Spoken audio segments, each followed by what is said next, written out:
పులివెందుల నియోజకవర్గంలోని ప్రజలు 13వ తేదీ తమ ఓటు హక్కును వినియోగించుకోవాలని ఆర్వో వెంకటేశ్వర్లు తెలియజేశారు. ఆయన మీడియా సమావేశంలో మాట్లాడుతూ, నమస్కారం. టోటల్గా పులివెందుల కాన్స్టిట్యున్సీలో 13వ తారీఖు ఎలక్షన్ జరిగిపోతున్నాయి. వాటికి సంబంధించి ఏమేమి యాక్టివిటీస్ మేము చేస్తున్నాం అనేది ఒకసారి ఓటర్స్కి అందరికి తెలియజేసిన బాధ్యత ఉంది కాబట్టి మీ ద్వారా వాళ్ళకి తెలపాలనే ఉద్దేశంతో ఈరోజు ప్రెస్ కాన్ఫరెన్స్ జరిగింది.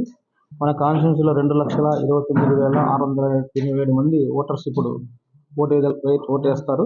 అందులో మేల్ 1,11,727, ఫీమేల్ 1,17,941 ఉన్నారు. థర్డ్ జెండర్ 19 ఉన్నారు. టోటల్గా 2,29,608 మంది మనకి 13వ తారీఖు ఓటు హక్కు వినియోగించుకోవాల్సిందిగా మీ తరపున ప్రజలందరికీ కోరుతున్నాం. సో ఓటు సక్రమంగా వినియోగించుకోవడానికి మా తరపున అన్ని చర్యలు చేపడుతున్నాం. ప్రశాంత వాతావరణంలో వారికి నచ్చిన విధంగా వారు ఓటు వేసుకునే విధానికి అన్ని చర్యలు చేపడుతున్నాం. సో మన దగ్గర టోటల్గా పోలింగ్ స్టేషన్లు 301 ఉన్నాయి. అందులో critical polling station 119 critical, vulnerable ఒక 5 ఉన్నాయి. అంటే 124 పోలింగ్ స్టేషన్స్ ఉన్నాయి. ఈ 124లో కూడా వెబ్కాస్టింగ్ చేస్తున్నాం. సో మీకు పక్కన రూమ్లో కూడా పెట్టి ఉన్నాము. వెబ్కాస్టింగ్ టోటల్గా ఆ 124 పోలింగ్ స్టేషన్కి సంబంధించిన లైవ్ టెలికాస్టింగ్ ఇంక్లూడింగ్ ఈసీఐ వరకు కూడా లైవ్లో ఉంటుంది. సో వెబ్కాస్టింగ్ చేస్తున్నాం. తర్వాత 120 పోలింగ్ స్టేషన్స్లో అంటే 181 పోలింగ్ స్టేషన్స్ వెబ్కాస్టింగ్, 120 వీడియోగ్రఫీ, అంటే టోటల్గా 300 పోలింగ్ స్టేషన్లు కూడా సర్వేలెన్స్లో ఉంటాయి. సో అందువల్ల ప్రజలందరూ కూడా ఎలాంటి ఇబ్బందులు పడుకోకుండా ఓటు వేయాల్సిందిగా అందరినీ రిక్వెస్ట్ చేస్తున్నాం. తర్వాత మా మొత్తం 301 పోలింగ్ స్టేషన్ని 32 సెక్టార్గా ఏర్పాటు చేయడం జరిగింది. 32 సెక్టార్లో 32 సెక్టార్ల ఆఫీసర్స్ ఉంటారు. సో ఎర్లీ మార్నింగ్ వాళ్ళు కూడా రిజర్వ్ ఈఎమ్స్తో ఆ రూట్లో ఉంటారు. ఎక్కడైనా కానీ ఈవీఎంస్ ఇబ్బంది కలిగేటట్టుంటే రిజర్వ్ ఈఎమ్స్ పెట్టుకొని సెక్టార్ల ఆఫీసర్ ఉంటారు కాబట్టి వాళ్ళు అక్కడికక్కడే ఇలాంటి ఇబ్బందులు లేకోకుండా చేయడానికి అవకాశం ఉంది. తర్వాత రూట్ ఆఫీసర్స్ కూడా పెట్టున్నాం. డిస్ట్రిబ్యూషన్ రిసెప్షన్ మనకి జేఎన్టీలో జరుగుతుంది. జేఎన్టీలో నుంచి ఎర్లీ మార్నింగ్ వాళ్ళు బయలుదేరిన తర్వాత సెక్టర్ ఆఫీసర్ వాళ్ళతో పాటు వెళ్ళి వాళ్ళకి కావాల్సినవన్నీ కూడా చూసుకొని అక్కడ అన్ని సౌకర్యాలు కల్పించి వాళ్ళకి అక్కడ పోల్ పార్టీని అంతా ఏర్పాటు చేయడం జరుగుతుంది. సో తర్వాత ఎర్లీ మార్నింగ్ వాళ్ళు 5:35 వీళ్ళంతా మాక్ పోల్ స్టార్ట్ చేస్తారు. సో మాక్ పోల్ చేసేటప్పుడు ఏమైనా ఇబ్బందులు వస్తే ఈవీఎంస్కి సంబంధించిన సెక్టరల్ ఆఫీసర్ లైన్లో ఉంటారు. వాళ్ళతో పాటుగా మాకు సర్వేయర్స్ ఏదైతే ఈ ఈవీఎంస్ కమిషన్కి సంబంధించిన అవగాహన ఉందో వాళ్ళని కూడా ఫీల్డ్లో పెడుతున్నాం. తర్వాత మాస్టర్ ట్రైనర్స్ ఉన్నారు మన దగ్గర.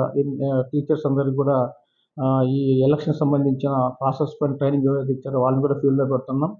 తర్వాత మాకు బెల్ నుంచి ఇంజనీర్స్ వస్తారు, వాళ్ళు 3 ఉంటారు. వాళ్ళు కూడా ఫీల్డ్లో ఉండి ఎలాంటి ఈవీఎం సంబంధించిన ఇష్యూస్ వచ్చినా కూడా సార్ట్అవుట్ చేస్తారు.